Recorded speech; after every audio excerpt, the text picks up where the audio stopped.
Queridas mulheres, no próximo sábado teremos uma programação imperdível para você. Às 15 horas, aqui na igreja, acontecerá o Encontro das Mulheres. E você é nossa convidada especial. Venha participar conosco. Aguardamos você.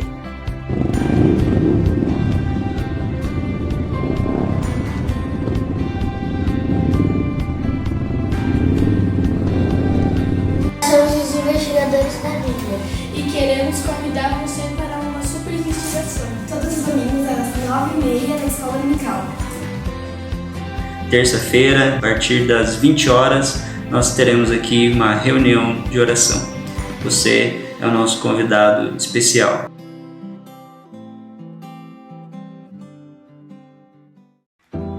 Talvez você não tenha se dado conta, mas cultuar a Deus é um imenso privilégio.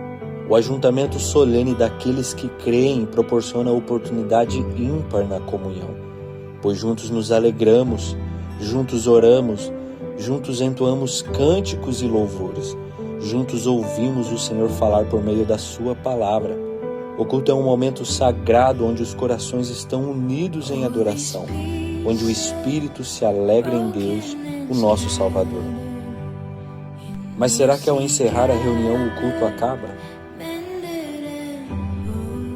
A verdadeira essência do culto se revela no estilo de vida. É culto quando acordamos cheios de gratidão no coração. É culto quando abraçamos amorosamente nossos familiares e amigos. É culto quando enxergamos a beleza divina nas pequenas coisas. É culto quando optamos silenciar a voz da ansiedade com a confiança nas promessas de Deus. É culto quando levamos todos os nossos pensamentos e sentimentos para o Senhor em oração. É culto quando realizamos ações de bondade que lembram o caráter e a vida de Cristo. Culto é a consciência da constante presença de Deus. Culto é mais que um momento, é uma vida.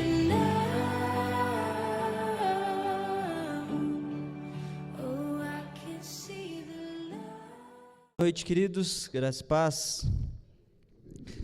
Parece que vocês estão com frio hoje, é isso mesmo? Não, nós estamos aquecidos na presença do Senhor, não é verdade? Queridos, nós estamos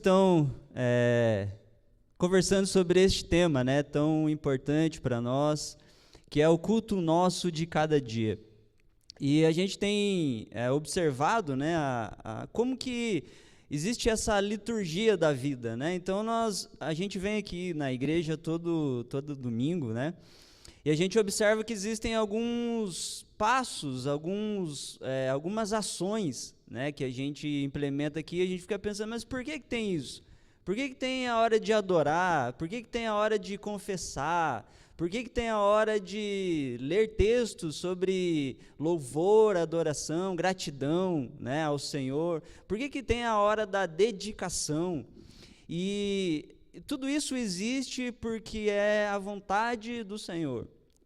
O Senhor quer que a sua igreja reunida tenha esse hábito de reconhecer quem é o Senhor por meio dos seus atributos, né? A gente chama isso de adoração porque é algo particular, é um culto que nós prestamos ao Senhor por reconhecer quem Ele é. A gente tem o momento da confissão, né? Semana passada foi falado sobre isso, né? Onde nós abrimos nosso coração a um Deus que já sabe quem nós somos, mas mesmo assim nos ama.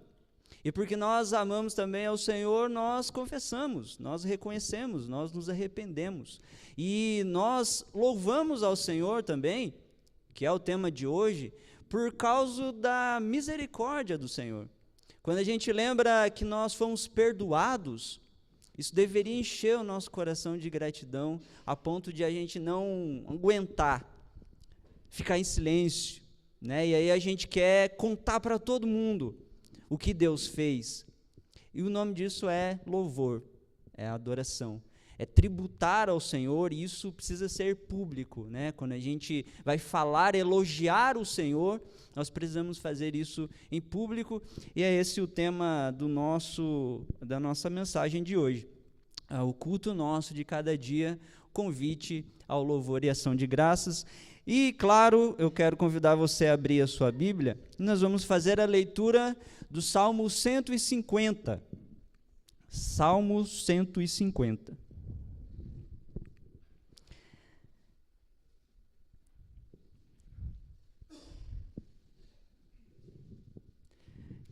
Quem quiser acompanhar, está aqui no telão também. Diz assim o texto: Aleluia! Louvai a Deus no seu santuário, louvai-o no firmamento, obra do seu poder. Louvai-o pelos seus poderosos feitos, louvai-o consoante a sua muita grandeza. Louvai-o ao som da trombeta, louvai-o com saltério e com harpa, louvai-o com adufes e danças, louvai-o com instrumentos de cordas e com flautas, louvai-o com símbolos sonoros, louvai-o com símbolos retumbantes. Todo ser que respira, louve ao Senhor. Aleluia.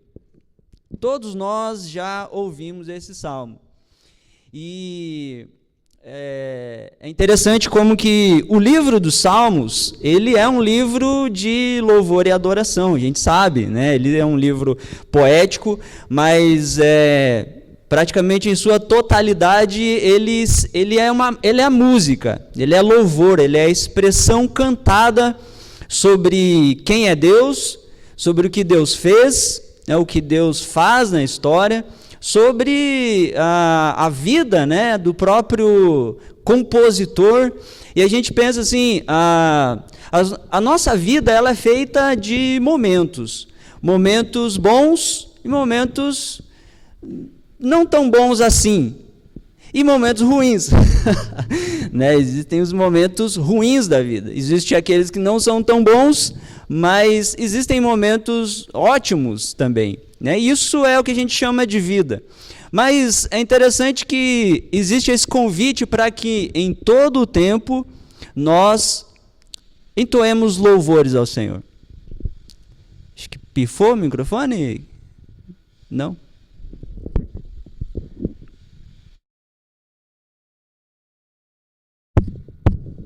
Som. Vamos orar por essa caixa aí, vai parar de... Vamos louvar o Senhor, né, em todo o tempo, né, inclusive nesse que vai dando tudo errado. Eu não sei se está dando errado, se o Gabriel não é filho de quem, né, aquele rapaz. Vamos fazer de conta que não está acontecendo nada, e eles vão tentar arrumar aqui, e a gente continua conversando aqui. Bom, os Salmos, então, como a gente já falou aqui, ele retrata esses momentos da vida e o que nós devemos fazer em todos esses momentos da nossa vida. O que nós devemos fazer quando nós estamos alegres? O que a gente deve fazer? Louvar ao Senhor. Mas o que a gente deve fazer quando nós estamos experimentando momentos difíceis da vida? Louvar o Senhor. Parece estranho isso para a gente, né? Mas é possível. É possível a gente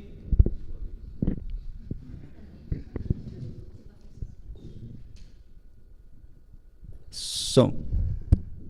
Tem hora que é bem difícil louvar o Senhor, né? Obrigado, presbítero. Nem sei se eu devo te agradecer, porque eu não sei o que você fez ali. Vamos louvar o Senhor, né? Gente, boa noite. Vamos começar tudo de novo aqui. Bom, o Salmo, se você prestar atenção, o Salmo inicia e encerra com uma palavra específica, não é verdade? O Salmo começa assim, aleluia. Essa é a primeira palavra. E qual que é a última? Aleluia. Assim, os Salmos, então, quando você vê a composição, a forma como ele foi organizado, você sempre vê assim, os salmos de momentos bons, momentos ruins, você vai ver que no final sempre tem uma doxologia, O que seria isso? É a ideia de, em todos os momentos, você olhar para o Senhor com esperança e falar: eu creio que o Senhor vai mudar a minha sorte, eu creio que o Senhor vai resolver. Puxa, como o Senhor é grande, como dá para confiar no Senhor e o Senhor vai, muda a nossa sorte. Então sempre tem, né, no final dos Salmos, essa breve doxologia, termina com um louvor ao Senhor.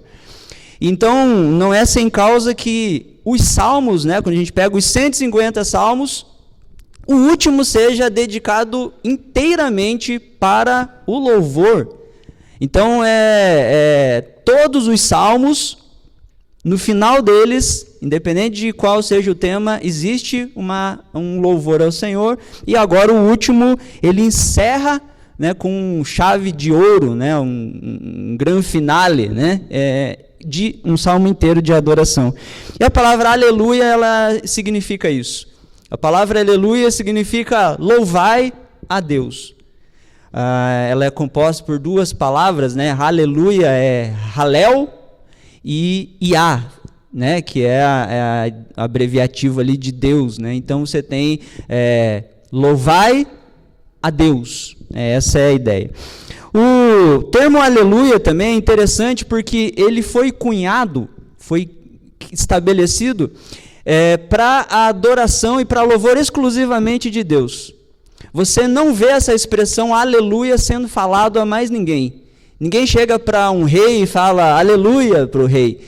Ninguém chega para um profeta e fala aleluia. Então, assim, a palavra aleluia é exclusiva para ação de graças e louvor ao Senhor. É interessante a gente pensar nisso, né? Ou seja, aleluia não é para ninguém. Aleluia é exclusivamente, né, uma expressão para Deus, né? E a própria palavra significa isso, louvai a Jeová, né, Yahvé, a Deus. Uma curiosidade também sobre a palavra aleluia é que ela é uma palavra equivalente em todos os dialetos, né? Se você pegar em todas as línguas que existem, você vai ver que a palavra aleluia é aleluia, né? Pode mudar um pouquinho o sotaque, assim, né? Mas a palavra aleluia é uma palavra equivalente em todas as línguas, né? Bom, nesses 6 versículos que a gente leu, a palavra louvai aparece 13 vezes. Ou seja, mais que o dobro, né, dos versículos. Tem 6 versículos e aparece a palavra louvai 13 vezes. Ou seja, como é que o salmo, a introdução do salmo seria a seguinte, se a gente fosse escrever, né, a composição, a organização dele. A introdução do salmo seria louvai ao Senhor. O desenvolvimento seria louvai ao Senhor. E a conclusão seria louvai ao Senhor. Interessante, né? A introdução, desenvolvimento, conclusão desse salmo seria louvai ao Senhor. Ou seja, o louvor é a nota dominante aqui neste salmo, né? Bom, mas o que significa louvor? Já que é nosso dever louvar ao Senhor, o que seria louvar? O que seria louvor? E uma definição que a gente poderia dar é que o louvor, ele é uma linguagem. Então, quando a gente vê assim, você sabe que existe o reino de Deus, existe o reino de Satanás, das trevas. Qual que seria a linguagem do reino das trevas?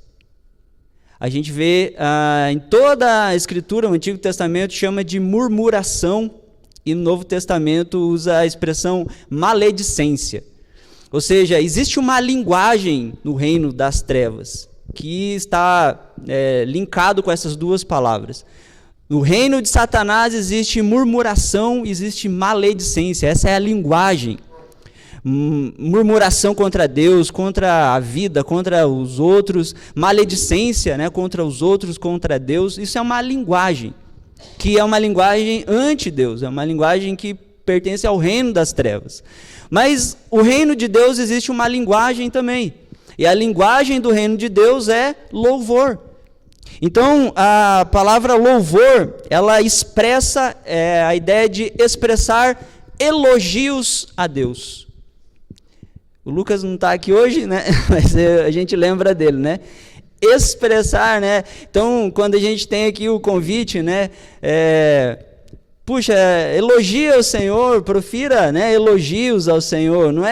Ele não está errado, não, está certo, é isso mesmo. A ideia de louvar é a ideia de expressar por meio da linguagem tributo, valor, elogios, né? Isso é o que significa louvar. E aqui nós temos 4 pontos, tá?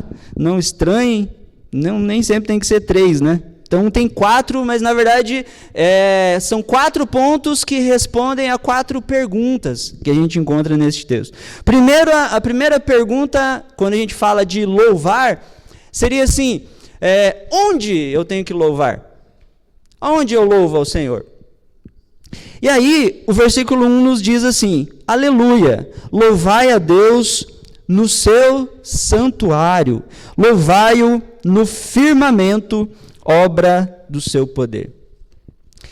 Essa expressão aqui, no santuário e no firmamento, ela nos dá a entender que existe uma totalidade de lugar. Já que Deus, ele preenche todas as coisas, já que Deus está em todo lugar, então todo lugar é um lugar adequado para que o Senhor seja louvado.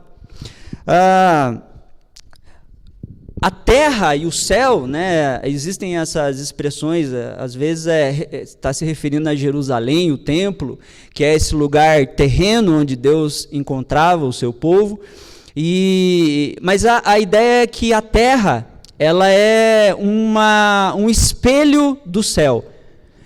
Lembram lá na oração do Pai Nosso, quando Jesus está orando, ele fala que seja feita a sua vontade na terra, assim como é feita nos céus.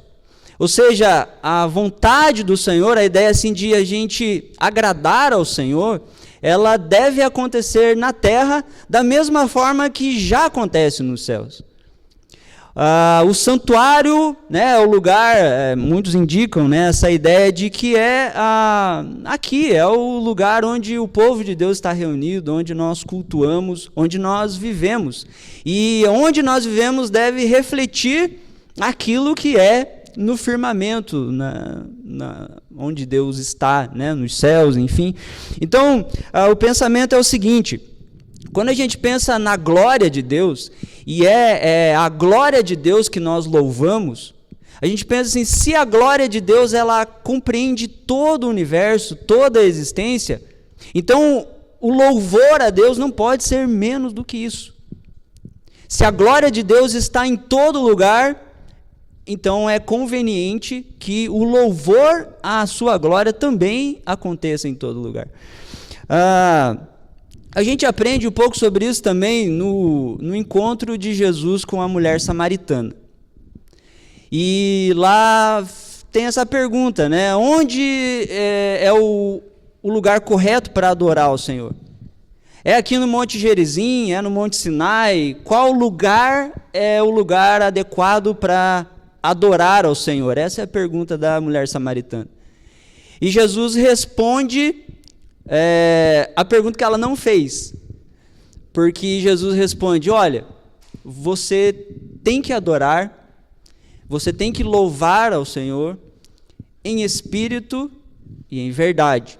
O que Jesus quis dizer com isso? Que o lugar não é tão importante quanto a condição em que esse louvor é prestado. Em espírito e em verdade. Mas quando vem essa ideia assim de onde nós devemos louvar no santuário, no firmamento, ou seja, onde nós estivermos, é lugar para adorar ao Senhor, é lugar para louvar ao Senhor. Em todo lugar, em todo o tempo, essa é a verdade, né, para aqueles que querem agradar ao Senhor, para aqueles que querem desenvolver este culto nosso de cada dia, né? Esse convite, se você quer atender esse convite ao louvor e à adoração, isso precisa acontecer em todo lugar, em todo tempo. no culto nosso de cada dia, nós devemos entender que o louvor, ele deve estar continuamente em nossos lábios.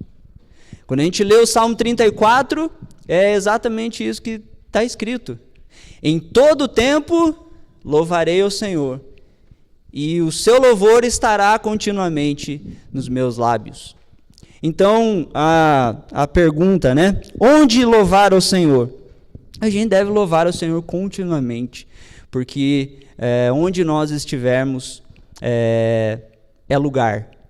Onde nós estivermos é lugar para tecer elogios, louvar ao Senhor. O que isso quer dizer? Que louvar ao Senhor também não deve ser entendido como apenas um lugar agendado para tal empreendimento. Então a gente pensa assim, eu louvo ao Senhor domingo às 19 horas lá na igreja. E a gente deve fazer isso? Sim. Mas muitas pessoas às vezes acham que a vida cristã se resume a 1h30 no domingo à noite. Mas o que a palavra nos orienta é que nós devemos louvar ao Senhor em todos os lugares. Então, o louvor ao Senhor, ele não é um horário agendado, ele é um ato contínuo. É um ato contínuo em nossa vida. A segunda pergunta que o salmista responde aqui é: por que louvar? Então, onde nós devemos louvar? Em todo lugar. Né? Mas por que louvar? E o versículo 2 nos diz: louvai-o pelos seus poderosos feitos, louvai-o consoante a sua muita grandeza. E novamente, né, a gente tem aqui essa ideia de que existem circunstâncias na nossa vida que não nos indicam não parece nos oferecer razões para celebrar o Senhor, não é verdade? Em toda hora você está com vontade de celebrar? Aliás, parece que tem gente que em hora nenhuma, né, tem vontade de celebrar. Né? Parece que nada mais surpreende, nada mais move o coração, nada mais gera alegria. Parece que está morto-vivo, né?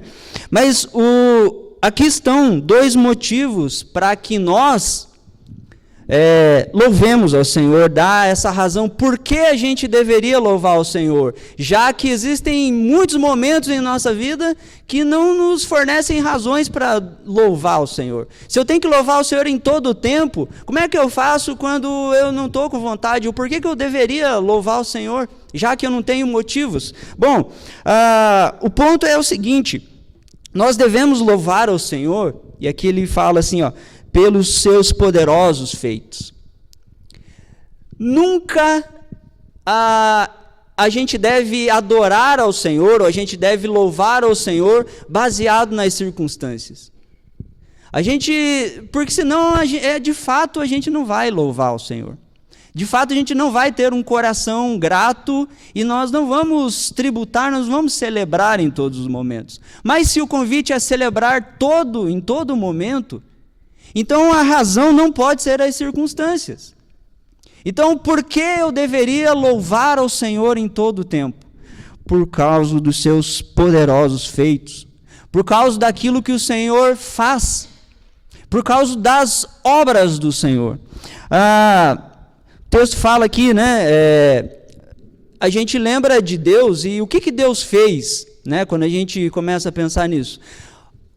Deus, ele se manifestou, e as grandezas de Deus, elas ficam evidentes nos atos de salvação de Deus. Desde que começa a história, né, do relacionamento de Deus com o homem, Deus está empreendendo atos de salvação. Deus cria o homem, Deus está ali gozando de um relacionamento com eles, um relacionamento de amizade, de amor, mas aí o pecado entra, separa o homem de Deus, e agora, então, o próprio Deus começa a empreender atos de redenção. Então, quando a gente vê lá desde o início, né, Deus separa um povo, esse povo vai para o deserto, Deus salva aquele povo, tirando eles do deserto, eles vão se tornar escravos, Deus livra eles da escravidão, né? Por vários momentos Deus vai educando eles nesse sentido, mostrando que o povo precisa do seu Deus, e que as suas ações conduzem eles sempre para a escravidão, mas o Senhor sempre os liberta. E aí a gente vem para o ápice desses atos redentores do Senhor, quando o próprio Deus, então, aparece entre nós na pessoa de Jesus Cristo. Então Jesus vem exatamente como um ápice da ação de Deus para salvar, redimir o seu povo. E é por causa disso que nós estamos aqui hoje. É porque Deus resolveu o nosso problema enviando o seu Filho. E aí Jesus vem ao mundo, então, e a gente fica pensando, mas, meu Deus, o que Deus fez?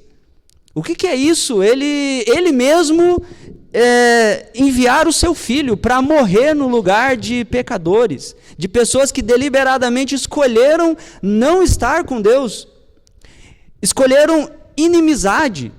E aí esse Deus, então, vai agir, né, vai empreender esse ato de redenção contra a nossa própria vontade, enviando o seu Filho para morrer por nós. Portanto, o problema de todos nós aqui, o maior problema, foi resolvido.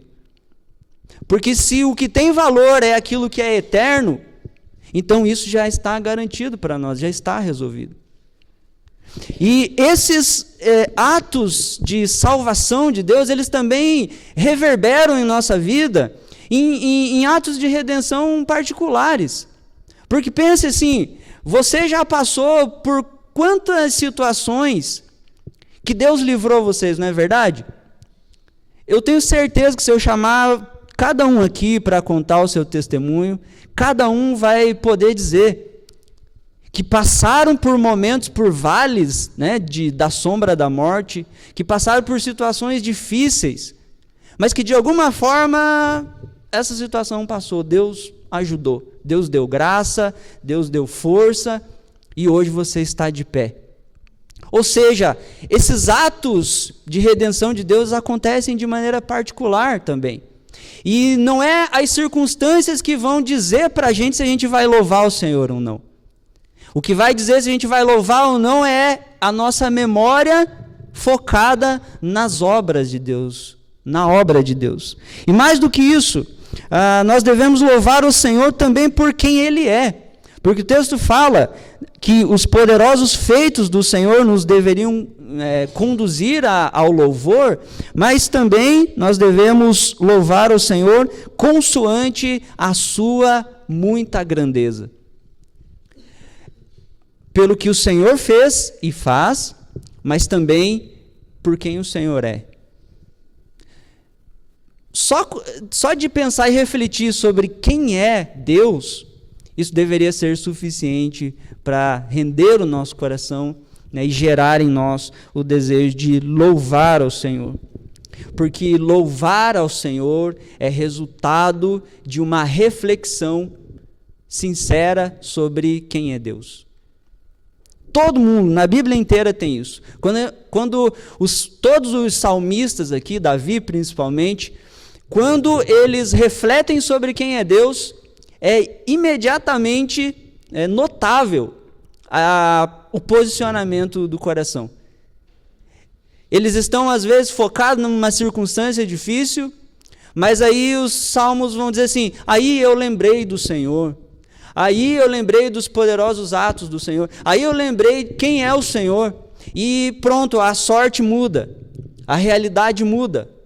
Porque a condição do coração, quando reflete sobre quem é Deus, nos faz, muda o nosso coração e nos tira de um estado de lamentação para um estado de louvor e adoração. No culto nosso de cada dia, nós devemos lembrar quem é o soberano que governa sobre o universo.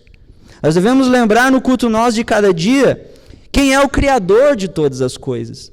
Nós devemos lembrar no culto nosso de cada dia quem promove os atos de salvação ao seu povo na história.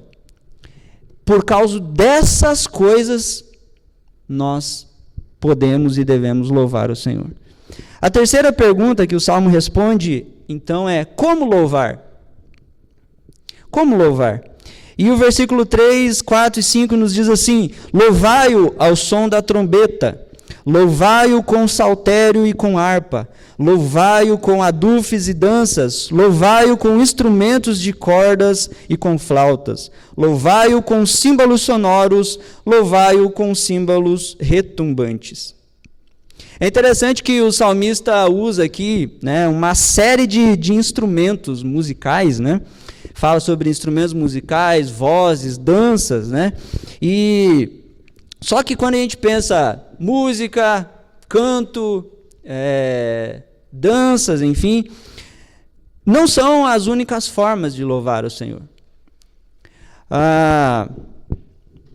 O interessante aqui é que não há, quando ele cita esses instrumentos, não há uma distinção aqui entre eles, né? Os instrumentos citados aqui são instrumentos solenes, também instrumentos festivos, são instrumentos percussivos, são instrumentos melódicos, são instrumentos suaves e são instrumentos estridentes, né?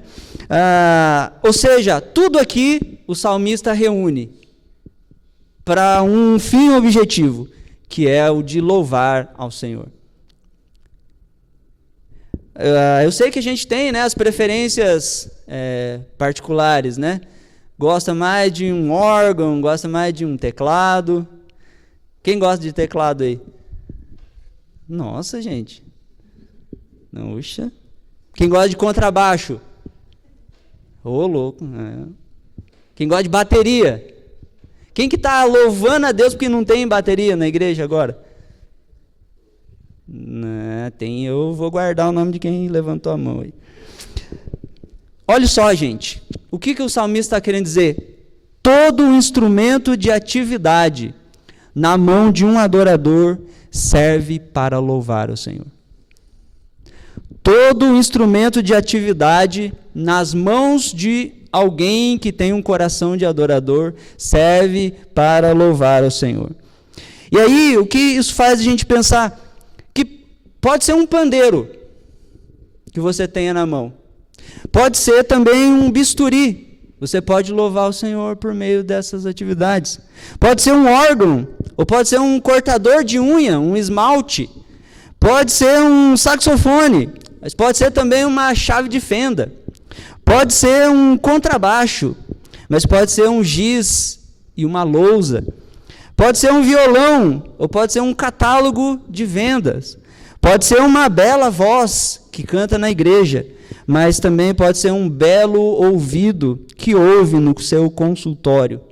Tudo isso serve para louvar ao Senhor. Todas essas atividades nos habilitam como adorador.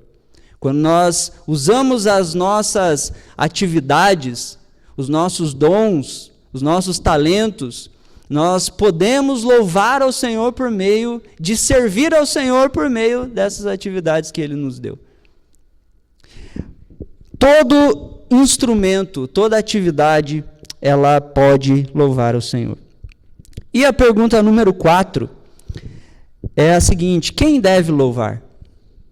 Quem deve louvar o Senhor? E o versículo 6 nos responde: todo ser que respira, louve ao Senhor. Quantos estão respirando aí?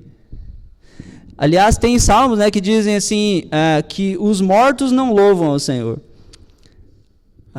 Salomão fala sobre isso, né, que para a cova, né, para o túmulo onde a gente vai, não há celebração. Ou seja, um lugar de inércia, né? Somente num lugar de inércia não há adoração, mas onde há respiração, essa ideia aqui é a ideia do fôlego, né? O fôlego de vida. Então, onde há vida, deve haver adoração. Aliás, toda a criação louva o Senhor. É impressionante, né, como os salmos usam essa ideia aqui para mostrar que até seres inanimados louvam ao Senhor.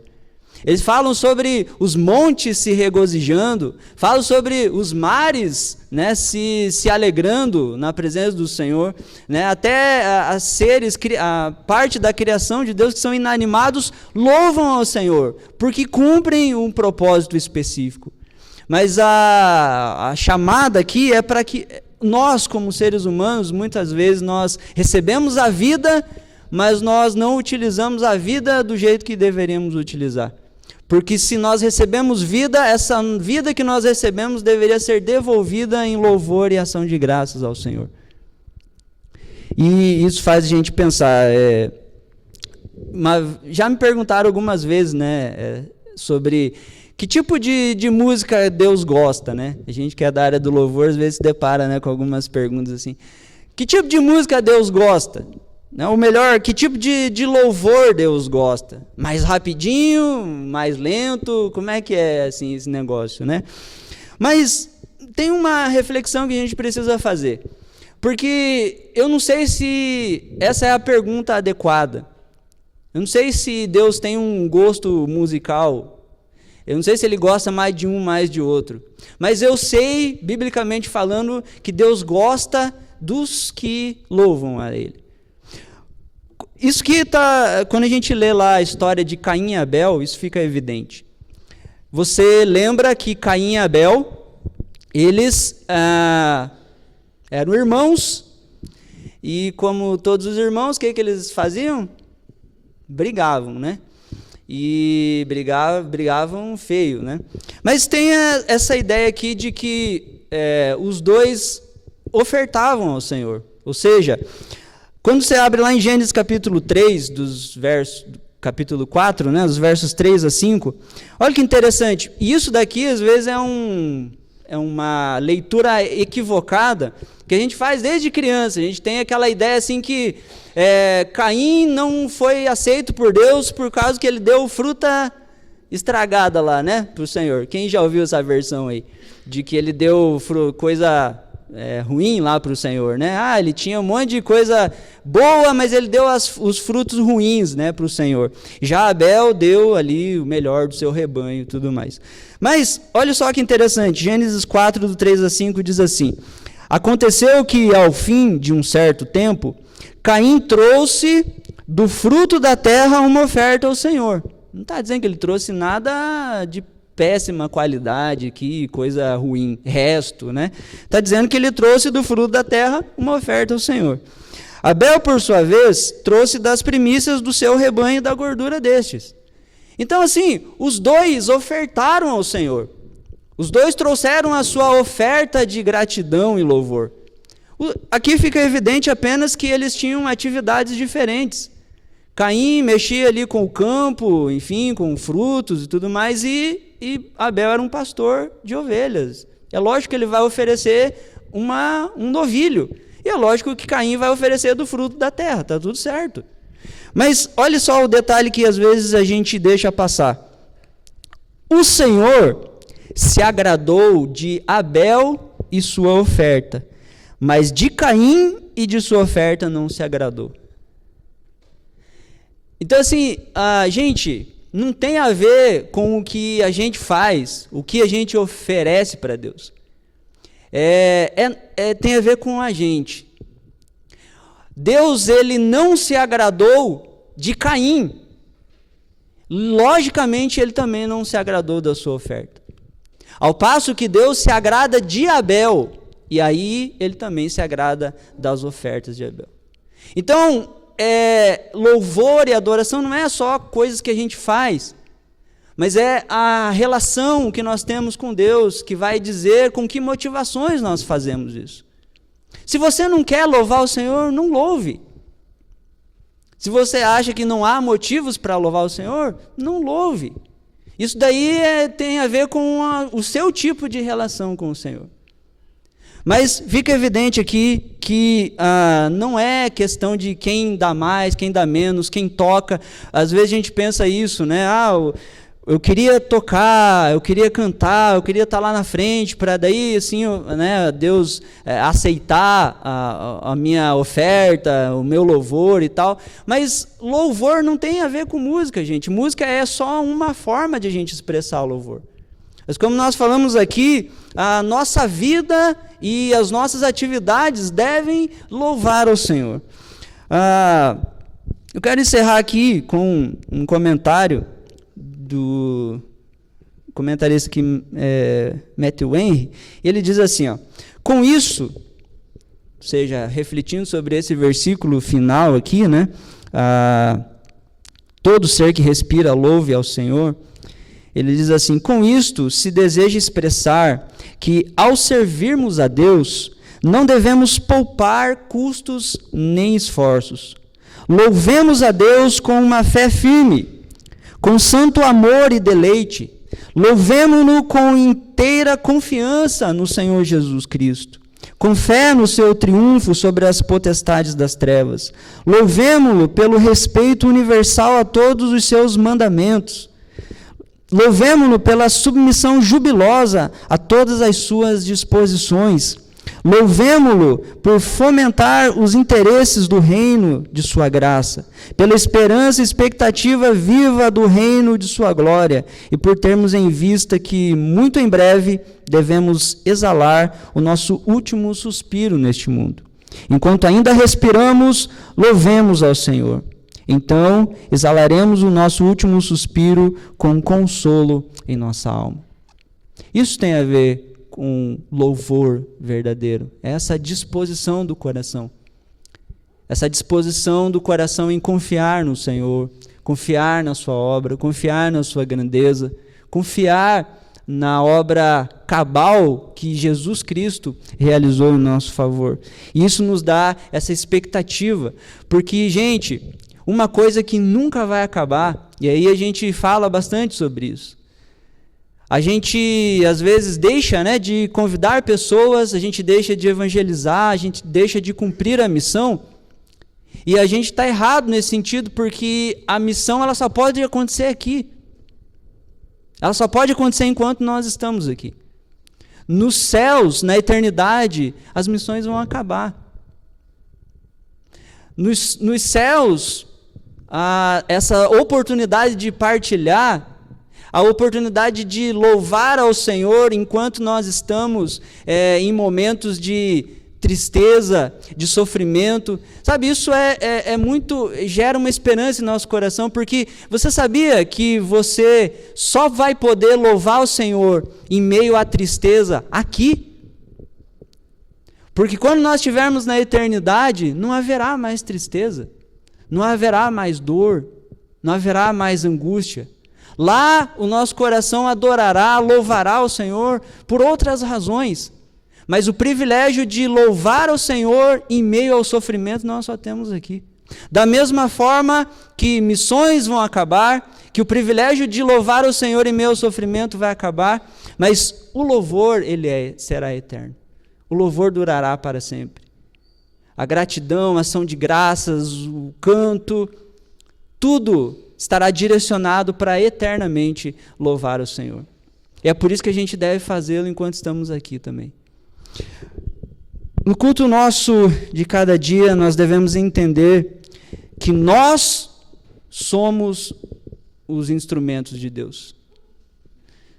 Essa é a ideia aqui, né? O salmista usa vários instrumentos para falar sobre o dever de tudo que tem vida, louve ao Senhor. Mas você é um instrumento. E se você é um instrumento, você precisa louvar ao Senhor. Eu encerro aqui com a frase de Calvino. Ele diz assim: uma vez que o salmista ainda se dirigia em sua exortação às pessoas que eram versadas nas cerimônias da lei, agora ele se volve aos homens em geral, dando a entender que viria um tempo em que os mesmos cânticos, até então ouvidos somente em Judá, ressoariam em todos os quadrantes da criação.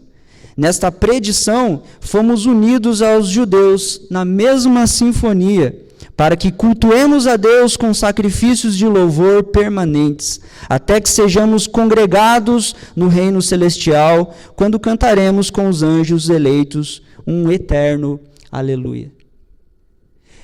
Calvino está dizendo que os salmos foram destinados a uma nação. Mas quando o salmista termina falando, todo ser que respire, louve ao Senhor, ele está saindo dessa esfera nacional, ele está envolvendo, é uma predição do que aconteceria em Jesus, que todos os povos teriam a oportunidade e a chance de conhecer ao Senhor, e como resultado de louvar ao Senhor, cantar as mesmas canções, fazer parte deste coral aqui do povo de Deus. Então essa é a ideia. Eu queria que você guardasse para você refletir aí durante a sua semana, durante, né, os seus dias, algumas aplicações aqui. No culto nosso de cada dia, o louvor deve estar continuamente em nossos lábios. Não esqueça disso. Continuamente. No culto nosso de cada dia, o louvor, ele é resultado da reflexão de quem é Deus. E esse é o nosso dever, conhecer ao Senhor. Porque quando conhecemos ao Senhor, isso aumenta o nosso desejo de louvá-lo também. No culto nosso de cada dia, nós devemos louvar ao Senhor com tudo que temos, com tudo que somos. No culto nosso de cada dia, nós mesmos somos o instrumento de louvor ao Senhor. E é por isso, né, que eu desafio você a essa semana, né, refletir sobre essas questões, pensar, né, na sua própria vida como um instrumento e louvar ao Senhor. Tenha uma semana, né, em que você intencionalmente vai pensar em todas as circunstâncias que você experimentar, como que você pode extrair louvor ao Senhor dessas situações. Eu acho que esse exercício vai nos ajudar bastante. Que Deus abençoe. Feche seus olhos, vamos orar mais uma vez. Senhor, nós te agradecemos mais uma vez por sua palavra, Deus, e nós nos alegramos pelo fato de que o Senhor é o motivo da nossa vida, o Senhor é o motivo da nossa existência. E nós queremos, Deus, bradar aqui, celebrar junto com o salmista. Tudo que tem fôlego, louve ao Senhor. Aleluia. Nosso dever é louvar ao Senhor em todo tempo, em todo momento. Todos os lugares são lugares adequados para que o louvor aconteça. E nós, Deus, pedimos esse coração grato ao Senhor por tudo que o Senhor fez, faz e fará em nossa história. Nós queremos louvar o Senhor, ó Deus, porque nós estamos a cada dia conhecendo mais ao Senhor, e isso alegra o nosso coração, nos traz esperança e nos faz, ó Deus, regozijar. Que o Senhor abençoe a sua igreja, que o Senhor abençoe o seu povo, e o Senhor conceda a cada um de nós, ó Deus, a alegria necessária para que a gente celebre, ó Deus, não baseado nas circunstâncias como é tão comum, mas baseado na sua obra, nos seus atos de salvação. Nós te louvamos por tudo isso e agradecemos, ó Deus, em nome de Jesus. Amém.